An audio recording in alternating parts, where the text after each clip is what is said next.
Bismillahirrahmanirrahim. Welcome once again to another lecture of software project management.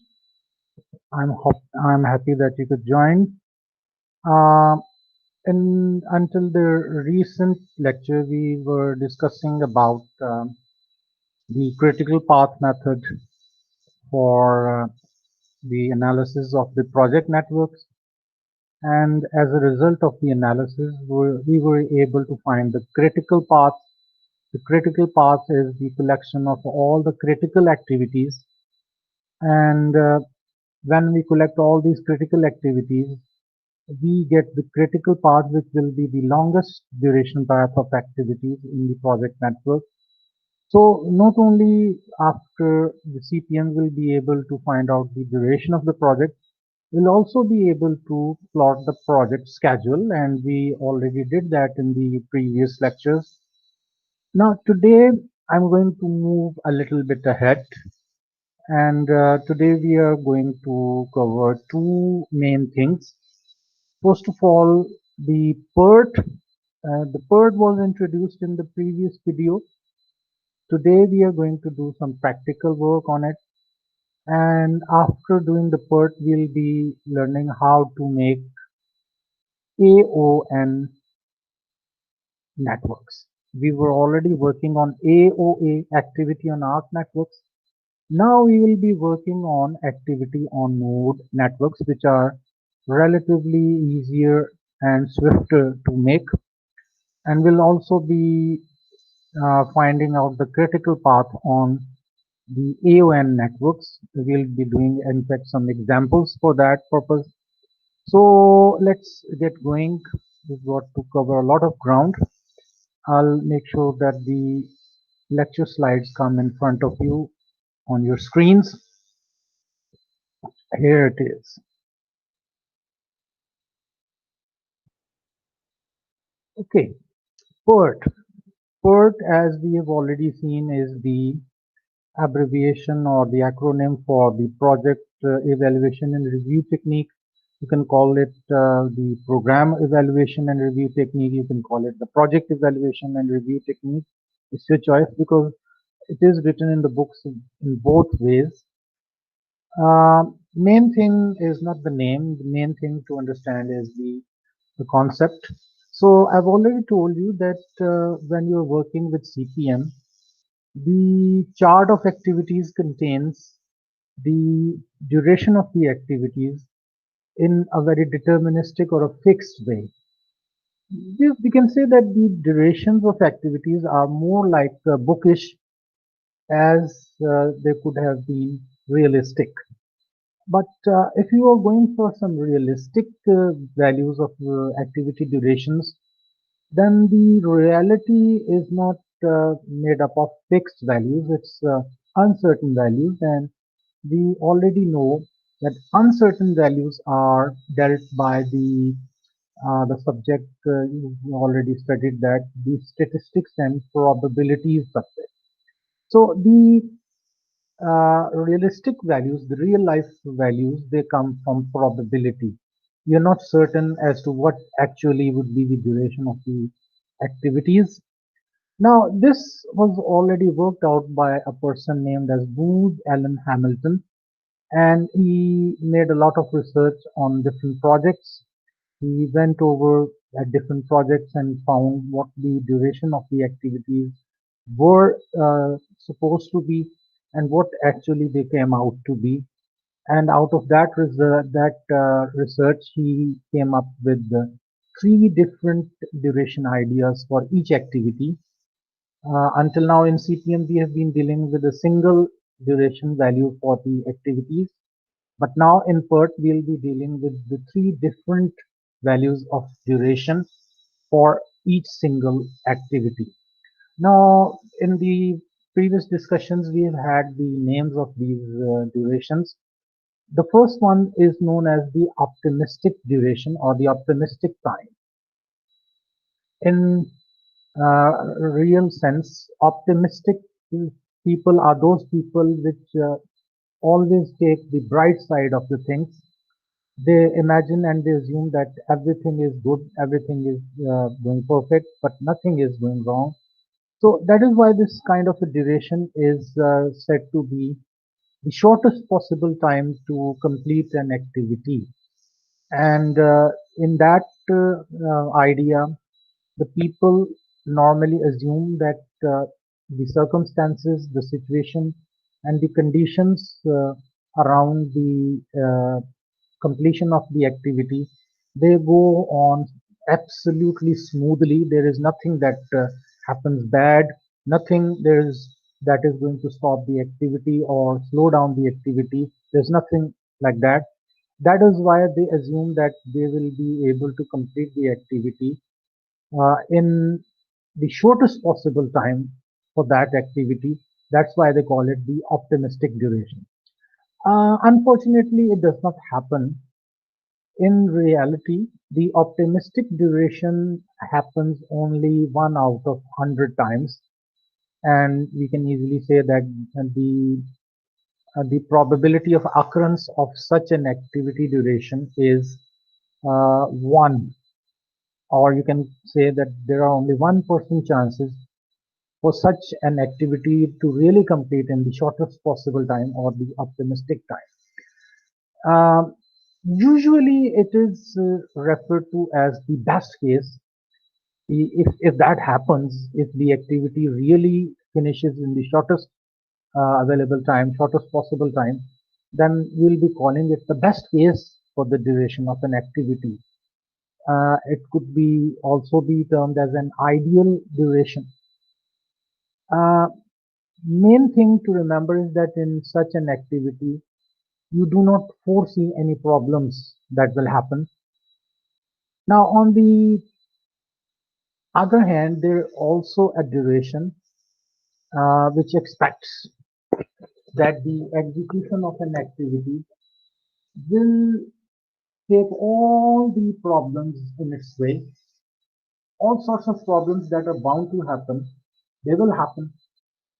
And as a result, the activity execution will take the maximum amount of time that could be thought of. Now, in this scenario, the execution of the activity does not uh, take very well course. It does not happen uh, extremely well. It goes extremely poorly. But in reality, it was found by Booz Allen Hamilton that such a duration has only 1% of a chance to occur. Even though all the things or the maximum of the things or the circumstances during the execution of such an activity, they go bad, extremely bad, but yet there isn't any uh, severity of the situation normally.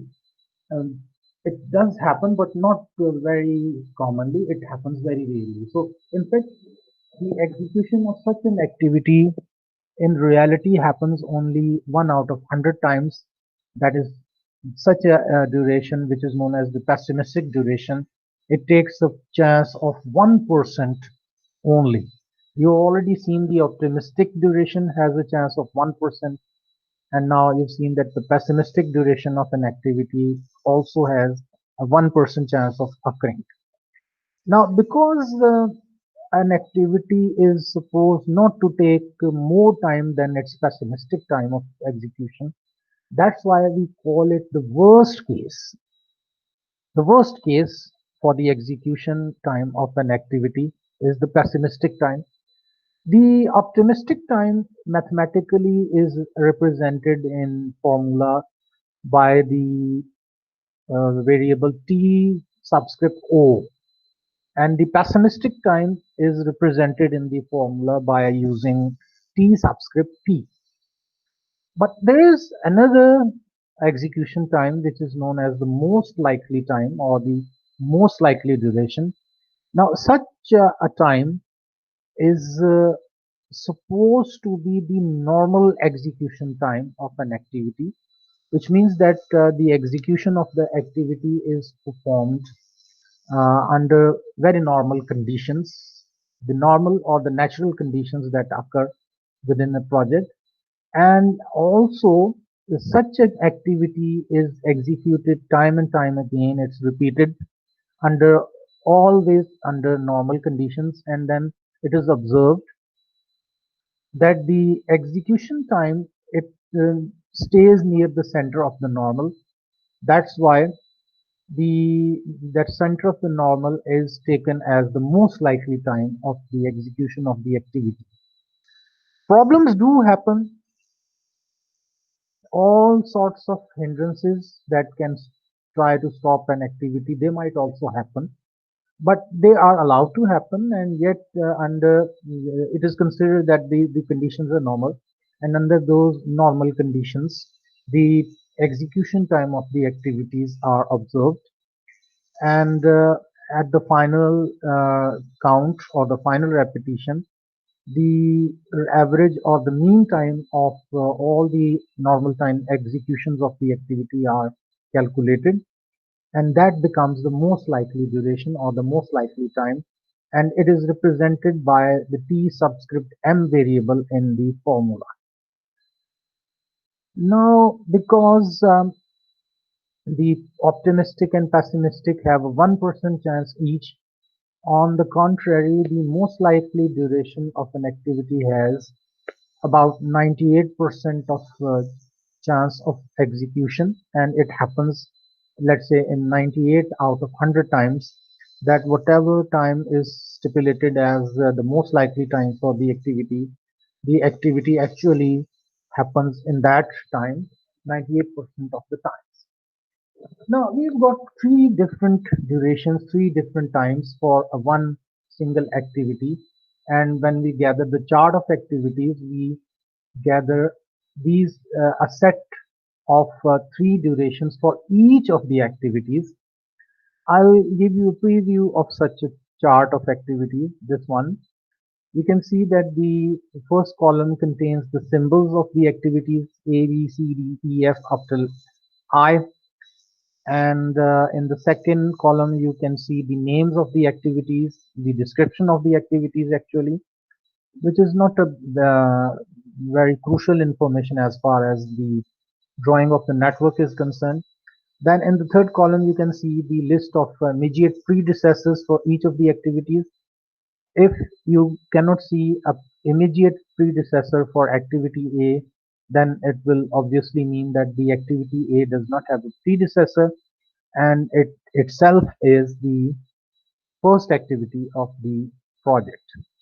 Now, in the last column areas, you can see there are three smaller columns under the heading of the time estimate. And for each subheading, you can see T subscript O, T subscript M, and T subscript P.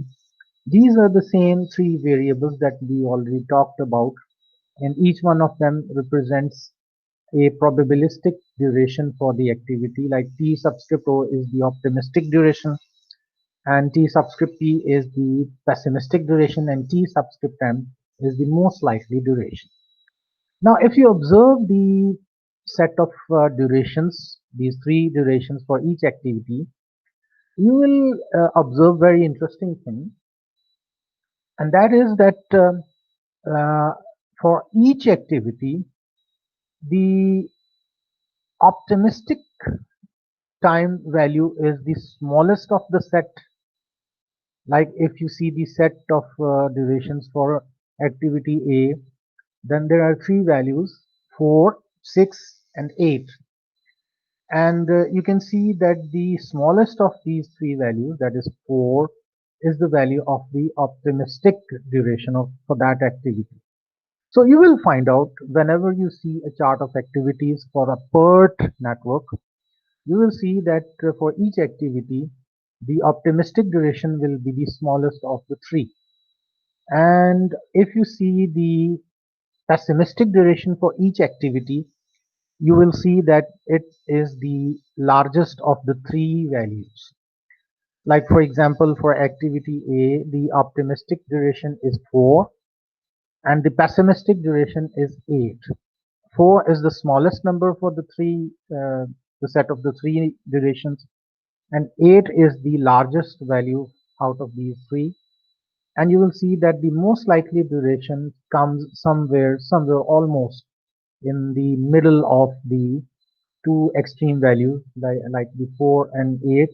You'll see that 6, the most likely duration, is almost in the center or mid of the extreme values 4 and 8.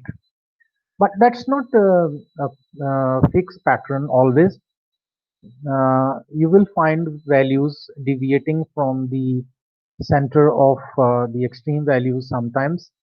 But one thing you will observe, and you will observe very good, that the optimistic duration will always be the smallest of the three values in the set, and the pessimistic duration will be the biggest or the largest value of the set of the three values of durations, and the most likely duration will lie somewhere larger than optimistic and somewhere lesser than pessimistic time.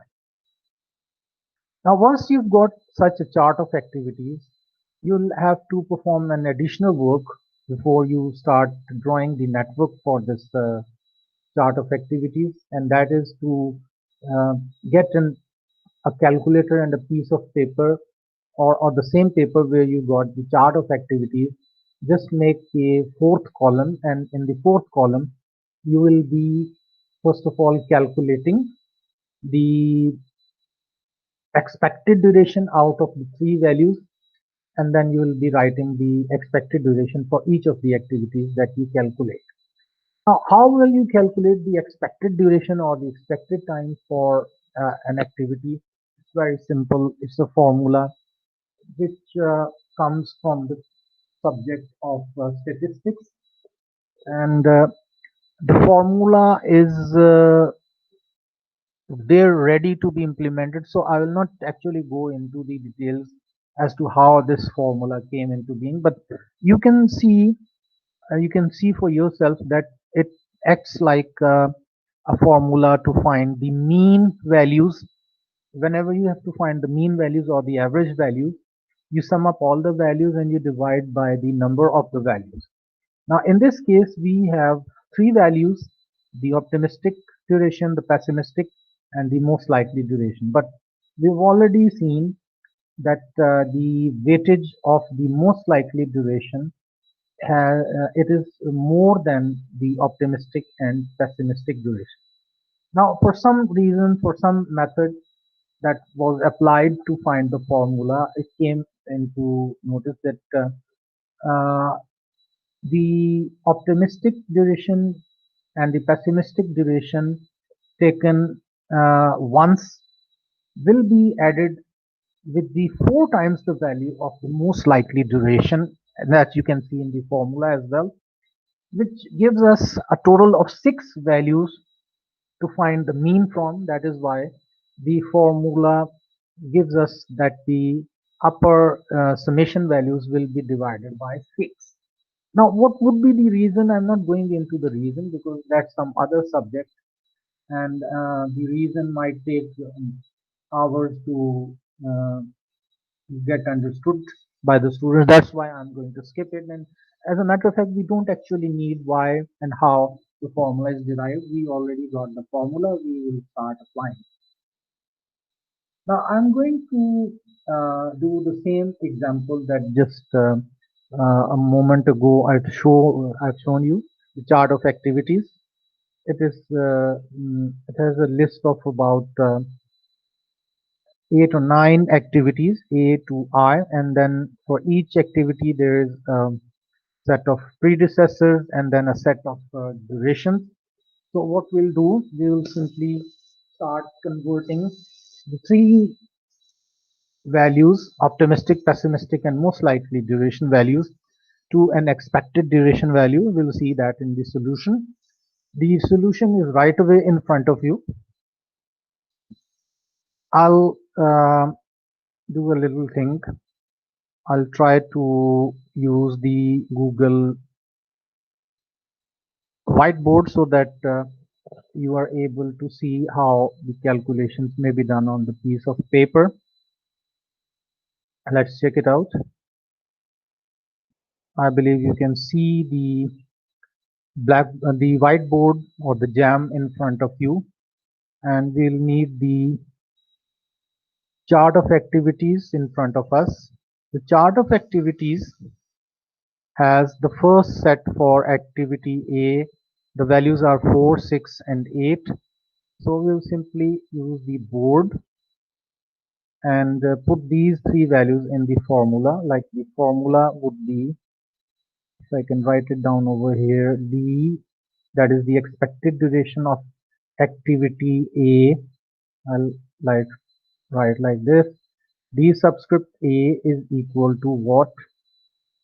Underneath you will write the divisor 6 and over values is like 4, that's the optimistic duration, plus 8, it is the pessimistic duration, plus 4 times the value of most likely duration, and the most likely duration is 6 for activity A. So what happens in the next step, you will get divided by 6 and the value would be 8 plus 4 is 12, and 12 plus 4 into 6 is 24. So you will get the answer like this. It's 36 over 6, and you can do simply do a memory recall of your tables. So 6's are 36. The answer for this one is 6, which means that the duration for activity A, the expected duration for activity A comes to 6, and you can see the solution written over here in this column. Likewise, you can find out the expected duration for, let's say, activity B. So it will become like this. If I use the same, I'll erase this one and write down B. We are trying to find the expected duration for activity B, and for activity B the optimistic value is 5, the pessimistic value is 15. So I'll simply do an erase of these,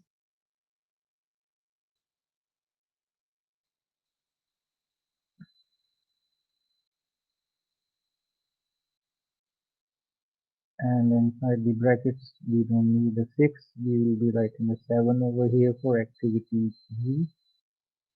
So here it comes, let me write it down. The optimistic duration for activity B is 5. The pessimistic duration for activity B is 15. And the most likely duration that you can see over here is 7, which means that when you go to the next step, it will be 5 plus 15, which is 20.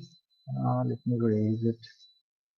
I'll simply erase this one, that one. I'll write 20 instead of 2, because 5 plus 15 is 20, and over here it is going to be 4 times 7, which is 28. I'll erase this 24 and make it 28,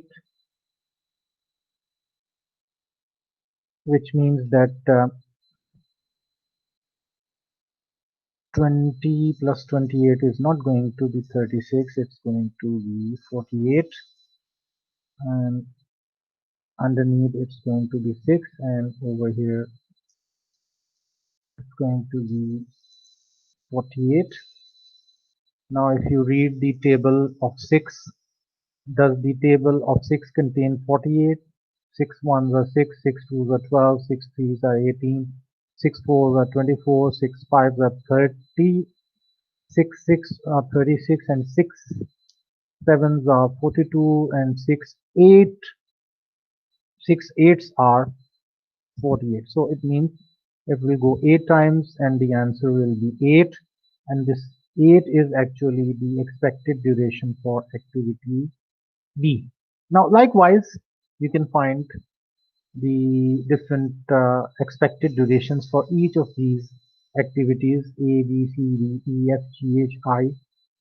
And once that is done, you can simply move and start drawing the network. I've taken the liberty of drawing the network beforehand, and the network will be drawn by the same method of AOA drawing method. Once the project activities are shown as the arcs, you can write their labels and you can write their newly calculated expected durations from this column. Like A has an expected duration of 6, and similarly if you go F has an expected duration of 10. So you write down all these values accordingly on the above or under of the activities in the network. Once that is done, the rest is the same that we've already done for all kinds of AOA networks. Like we'll perform the forward pass computation, and as a result of forward pass computation, we'll be able to get the earliest occurrence times of each of the events, and then we move backwards and perform the backward pass computation, and as a result we'll be able to see the latest occurrence times of each of the events inside the triangles. That completes the HUT notation for the forward pass computation and backward pass computation methods completed. And after that you can simply do the conditions of criticality for each of the activities. Activities are A, C, D, F, D, E. Now, if you perform that check for each of the activities, you will get to know that the activity A is critical, activity B is critical, activity E, activity G, and then finally I. Now, you simply have to distinguish these activities either by doing some different color of drawing, or you can just thicken out the activity arcs, and finally you will get the critical path, which will be A, B, E, G, and I. You can also call the critical path by the number of events 1, 2, 3, 5, 7, 8. And if you gather the activity durations from the critical activities and sum them up, you will get the value 47. And if the chart of activities was mentioning the durations in days, you'll simply write down days. If it was saying months, then you'll write down months. And accordingly, whatever unit they have provided you, the chart of activities, you'll be using the same. Over here, actually, the duration was in days. That's why I calculated the expected duration in the units of days, 47 days. That completes at least the CPM part of the PERT. The remaining part remains to draw the project schedule, and I have done that already for you in this slide. I have plotted the critical activities at the this top area, and once the critical activities have been plotted, I was plotting the non-critical activities, and the non-critical activities have also been drawn, which gives you the schedule of your project. So that marks the end of the PERT as well as the CPM. Now we have a time available in which we can understand the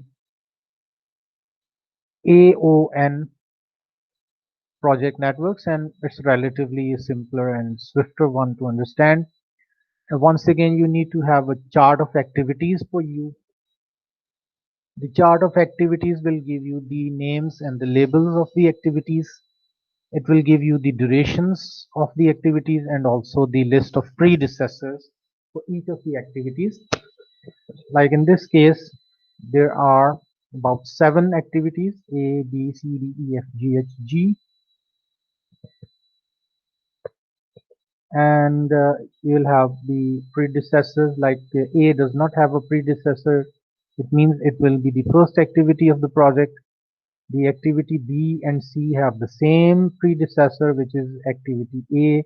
Similarly, D and E have the same predecessor, which is B. But F has two predecessors, which are C and D, and G has also it has two activities as predecessors, which are E and F. Now it's a very simple job. You once again need a piece of paper in front of you. You need to have a lead pencil, and you can start looking at the chart of activities and start drawing the network. Remember, this time we are not going to show the activities as arcs. We're going to show the activities as nodes. So whatever activity you have to draw on the paper, you will be drawing it in the form of a circle. The node is the circle, and inside the circle you'll write down, instead of writing the events 1 2 3, you're going to write the name of that activity or the label of that activity, for example A B C. Now watch carefully and you will see how easy it is to draw an AON network. The first activity that we are going to show on the project network is activity A. Now because it does not have a predecessor, that's why it will not be drawn after an activity, it will rather be the first activity. So watch carefully, you need the pencil, start drawing a node, and this node is actually an activity, and that activity is A. In AOA, what were we doing? We were simply drawing nodes and showing them as an events, and for events we were writing the numbers starting from 1 2 and onwards. But this time we are using the nodes as activities. So we are going to write the names of the activities inside the nodes. The first activity A. Now after you have drawn an activity, stop your pencil and look for the next activity on the chart of activities. The next activity will be drawn after the previous activity, most probably on the right side of the previous activity, and whatever activity is the predecessor of your newly drawn activity, you will connect them by means of an arc or the arrow. Now in AOA, the arcs were used to represent the activities, but over here in AON, the arcs are not going to be used for any activities, rather they are not used for anything other than the direction of the flow of the network and the connectivity of the predecessor and the dependent activities. Now for example, from the chart you can see that activity B is dependent on activity A. So what you will do, you'll simply draw an arc out of activity A, and then at the end of that arc you are going to draw the node B. Now this shows that activity B depends on activity A, and that is so. You can see that in the chart of activities as well. So look at this once again. First draw the activity A, then see the chart of activities. You need to draw the activity B, and because B depends on A, you will draw an arrow or an arc originating from A and ending at B.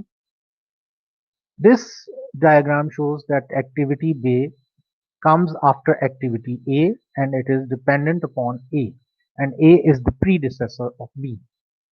Now in the chart of activities, the next activity is activity C, and that also depends on activity A, which means that you are going to draw another arc out of A and you are going to end that arc at activity C,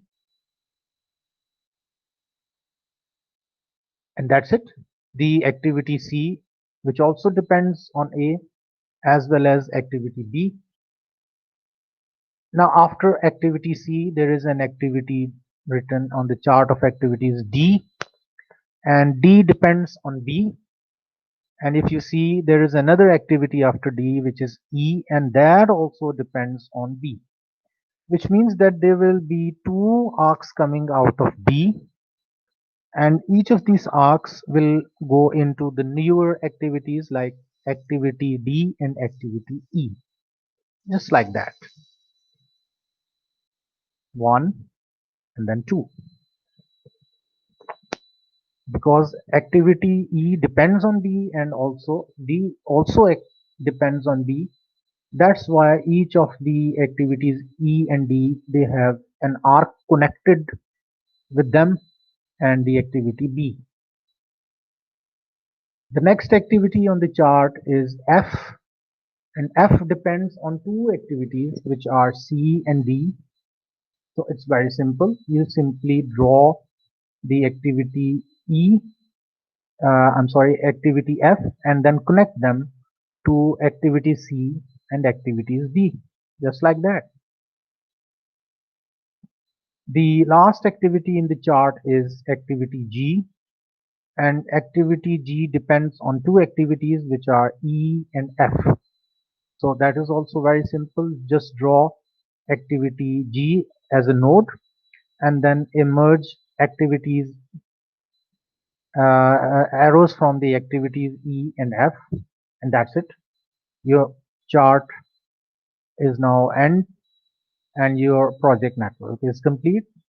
By the time you reach the end of the activities, you might need to redraw the network to just give it a presentable look.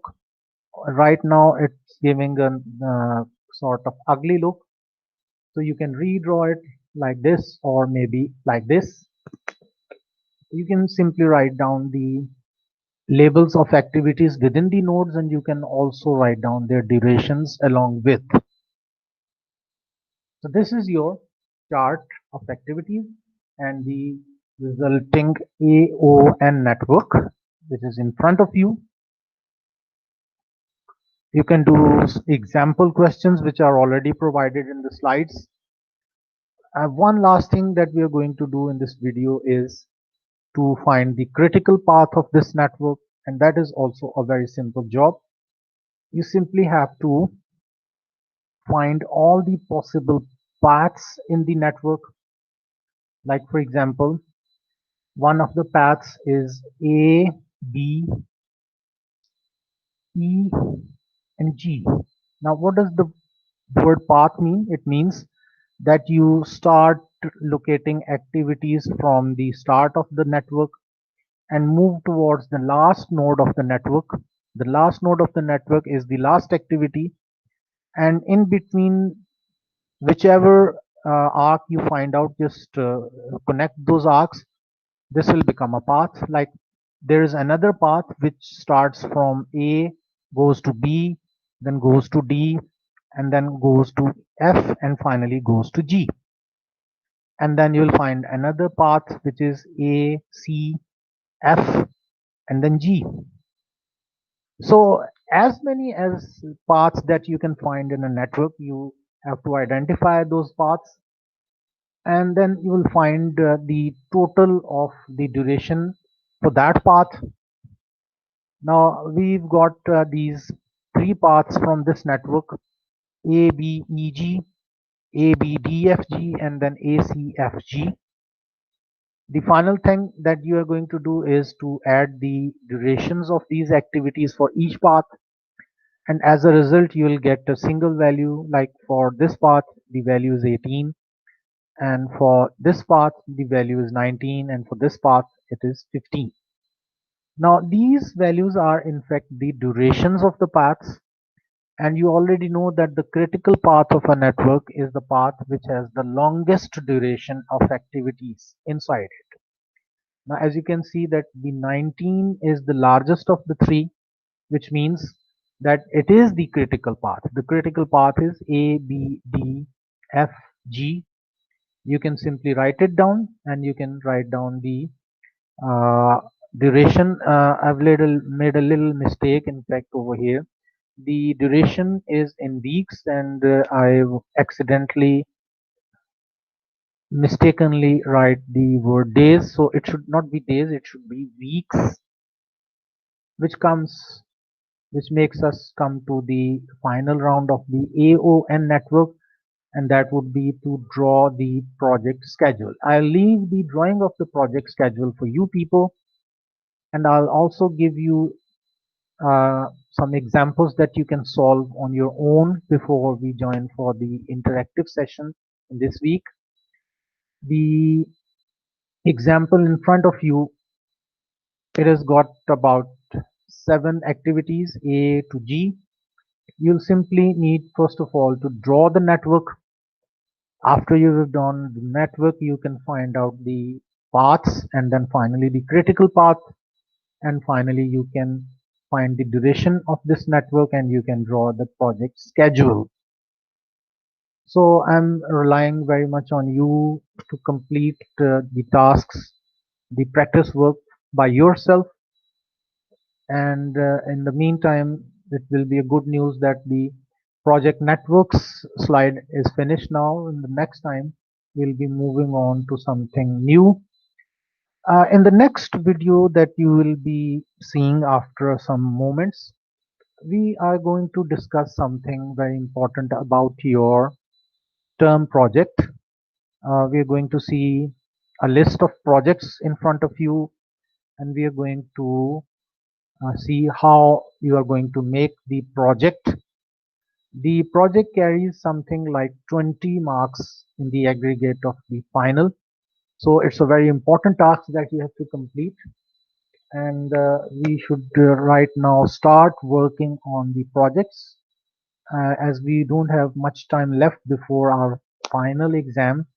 So I want you people to make a group of 3 to 4 members each, and in the video you'll be seeing the list of projects, but when the lecture is finished you will be ready with the name of your project, and you will send me the list of 3 preferred projects. I'll select the next available project for you. I'll give you the whole detail in the next video, and for the moment we have finished this particular discussion. This particular video will now terminate, and we'll come back after a few moments for the next video. So until then, it is Allah Hafiz from my side. Take care everybody. Take care of yourself and your families. Allah Hafiz.